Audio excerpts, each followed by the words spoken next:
আজকে যে বিষয়টা আপনাদের সামনে আমরা নিয়ে আসছি সেটা হচ্ছে যে সম্প্রতি লক্ষ্য করা যাচ্ছে একটি সংঘবদ্ধ প্রতারক চক্র সামাজিক যোগাযোগ মাধ্যম বিশেষ করে ফেসবুকে রাষ্ট্রের গুরুত্বপূর্ণ ব্যক্তি প্রশাসন ও পুলিশের ঊর্ধ্বতন কর্মকর্তাদের নাম ও ছবি ব্যবহার করে ভুয়া আইডি তৈরি করে সাধারণ জনগণের সাথে প্রতারণা করে আসছে। এই তথ্যের ভিত্তিতে ডিবি কর্তৃক সোশ্যাল মিডিয়া মনিটরিং কার্যক্রম নিয়মিতভাবে পরিচালনা করা হয়।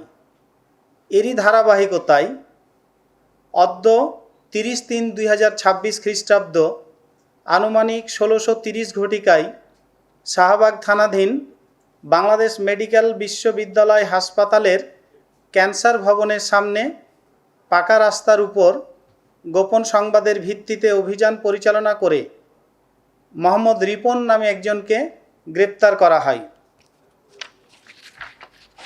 তো তার প্রতারণার কৌশলটা ছিল এরকম: প্রতারক চক্র সামাজিক যোগাযোগ মাধ্যম ফেসবুকে বিভিন্ন ভুয়া আইডি তৈরি করে, যেখানে রাষ্ট্রের গুরুত্বপূর্ণ ব্যক্তি প্রশাসন ও পুলিশের ঊর্ধ্বতন কর্মকর্তাদের নাম ও ছবি ব্যবহার করা হয়।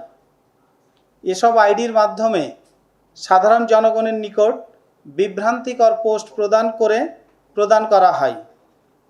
গ্রেপ্তারকৃত আসামি মোহাম্মদ রিপন অজ্ঞাতনামা অন্যান্য সহযোগীদের সহায়তায় দীর্ঘদিন ধরে এ ধরনের প্রতারণামূলক কার্যক্রম পরিচালনা করে আসছিল। তার নিকট হতে জব্দকৃত স্মার্টফোন বিশ্লেষণে ডাক্তার আয়েশা খাতুন নামীয় একটি ভুয়া ফেসবুক আইডি লগইন অবস্থায় পাওয়া যায়, যার মাধ্যমে রাষ্ট্রের গুরুত্বপূর্ণ ব্যক্তি প্রশাসন ও পুলিশের ঊর্ধ্বতন ব্যক্তিবর্গের ছবি ব্যবহার করে বিভ্রান্তিকর পোস্ট প্রদান করা হয়েছিল এবং এই আইডি থেকে সে নিয়মিতভাবে বিভিন্ন লোকজনের সাথে ব্যক্তিগত যোগাযোগ তৈরি করে এবং এই যোগাযোগের মাধ্যমে তাদের নিকট হতে টাকা পয়সা দাবি করত। তো এই সংক্রান্তে তাকে গ্রেপ্তার করার সাথে সাথে তার নিকট থেকে আমরা একটা বাটন মোবাইল ফোন এবং একটা স্মার্ট মোবাইল ফোন জব্দ করা হয়েছে।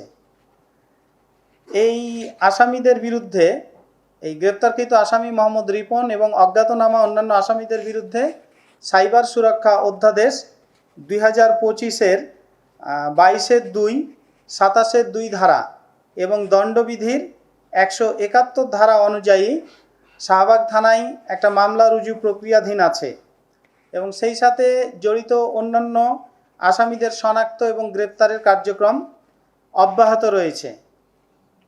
তো এই চলমান ঘটনায় জনসাধারণের জন্য ঢাকা মেট্রোপলিটন পুলিশের পক্ষ থেকে কিছু পরামর্শ রয়েছে। এই পরামর্শগুলো হলো: সামাজিক যোগাযোগ মাধ্যমে যাচাইবিহীন আইডি বা প্রোফাইলের সাথে যোগাযোগ করা থেকে বিরত থাকতে হবে। রাষ্ট্রের গুরুত্বপূর্ণ ব্যক্তিদের নামে কোনো আর্থিক লেনদেনের অনুরোধ পেলে তা যথাযথভাবে যাচাই করতে হবে।